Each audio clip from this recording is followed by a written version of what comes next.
मुसलमान औरत के लिए तो ये तक कहा जाता है कि औरत केवल पेट भरने तक सीमित रहनी चाहिए। आज हमारे पास सब कुछ होते हुए भी हम अंधविश्वास, जात पात, छुआछूत और यहाँ तक कि नई तकनीक लाने के लिए धर्म को खतरा बताना।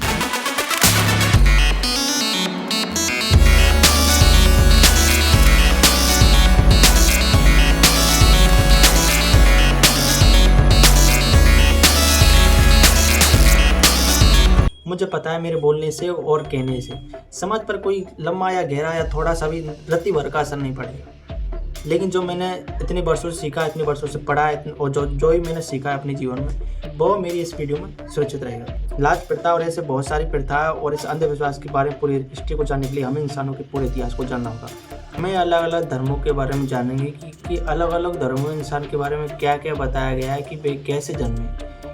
इस्लाम, क्रिश्चियनिटी, जूलिज्म, ऐसे अन्य धर्मों में, ऐसे बहुत सारे सभी धर्मों में एक चीज़ कॉमन बताई गई है कि इंसान को जब वजूद भी नहीं था, सब कुछ भी नहीं था, तब हमारी धरती पानी से पूरी तरह घिरी हुई थी। हमें रामायण में बताया गया है कि राम, लक्ष्मण, सीता जब वनवास को जाते हैं तब सीता को रावण उठा ले जाता है और अंत में जब रावण मारा जाता है तो सीता राम जी के पास वापस आ जाती है। तो ऐसी ये सेम कहानी दूसरे धर्म में फिट बैठती। ये कहानी है प्रॉफिट इब्राहिम की, जो कॉमन प्रॉफिट है क्रिश्चियनिटी, इस्लाम और जूलिज्म धर्मों के।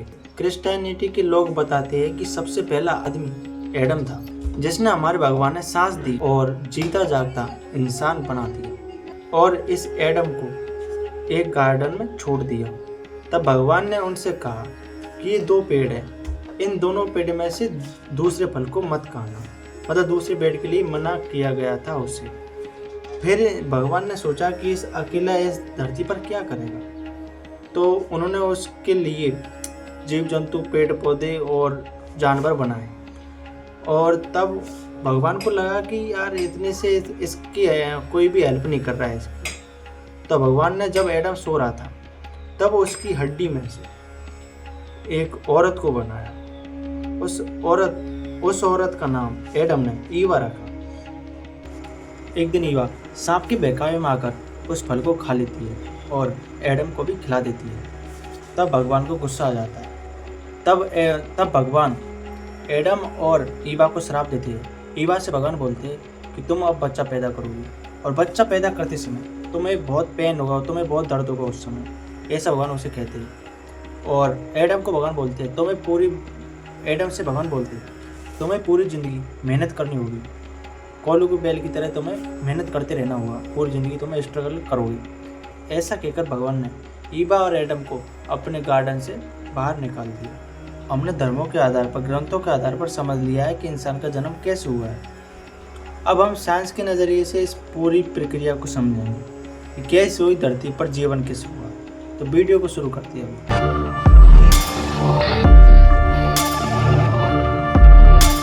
1859 में चार्ल्स डार्विन ने अपनी किताब पब्लिश की द ओरिजिन ऑफ स्पीसीज, जिसमें उन्होंने the theory of natural selection के बारे में बताया। जब भी रिप्रोडक्शन होती है इंसानों में, जानवरों में और पेड़ पौधों में, जीन्स जो है वो एक से दूसरे जीन्स में जाते हैं। जैसे हमारी जीन्स बच्चों में पास ऑन होती है, थोड़े बहुत बदलाव आ जाता है जीन्स में, जिससे हमें जीन्स में म्यूटेशन देखने को मिलती है। अब आपके दिमाग में सीधा सीधा एक प्रश्न उठ रहा हो, अब सबसे पहला ऑर्गेनिज्म कौन था? क्या वह जीता जागता इंसान था या फिर कोई जानवर था? अगर आप इनमें से कोई सोच रहे हो तो आप बिल्कुल गलत हो। सबसे पहले ऑर्गेनिज्म को साइंटिस्टों ने फर्स्ट यूनिवर्सल कॉमन एंसेस्टर बुलाया।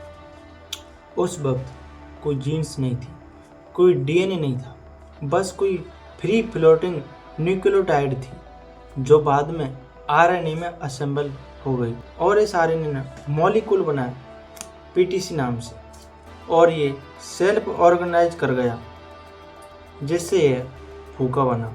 और ऐसे कितने ही फूका हमारी धरती पर बने होंगे जो सरवाइव नहीं कर पाए।